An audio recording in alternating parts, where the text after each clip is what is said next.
Well, Prince Philip's ring was perhaps the best DIY ring we've ever had. It was kind of a Blue Peter, here's what I made earlier ring, because, as we know, Prince Philip didn't have much money, so he essentially attacked his mother's tiara and turned that into his fiancée's ring. He took a diamond out of it, set that into platinum, so it was marvellous that, you know, Mum had a spare tiara going, because otherwise, what would our Queen have had as a ring?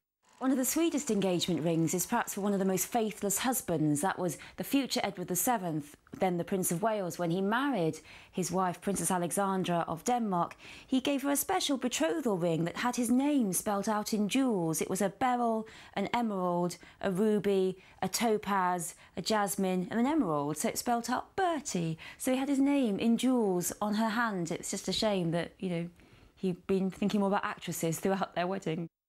With this romantic gesture, Bertie had taken a leaf from his father's book. As a betrothal ring, Albert bought Victoria a kind of serpent with emerald eyes that doesn't sound terribly romantic now, but it was seen as rather a beautiful symbol of their love for each other, and it became totally popular. Albert rather liked these things. He bought all the bridesmaids a brooch that, like an eagle. Victoria got a serpent, so he had a kind of menagerie of animals, jewelled animals going during his wedding, and it became terribly popular with the Victorians, the idea of having your own special serpent ring. So Victoria had to marry pretty quickly after coming to the throne, simply because people expected heirs. I mean, that's the most important job of any monarch, to have an heir. You know, if not, they're useless. So she had to find someone, and various princes were thrust in her way, but Prince Albert, her cousin, was the one she was most fond of.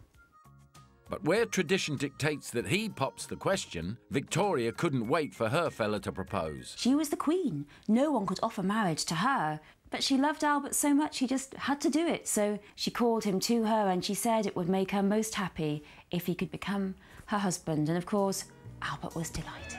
Well, Charles and Camilla are very different. It's almost as if Charles was seen as having earned his stripes, really, for being with Camilla for so long, and the pair of them still in love so many years later.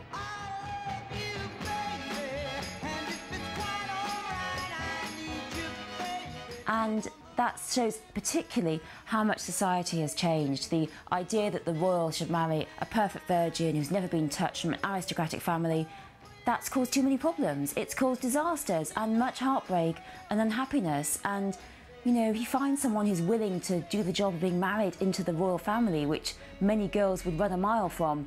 You kind of have to hang on to them, even if they are divorced. Just too good to be true.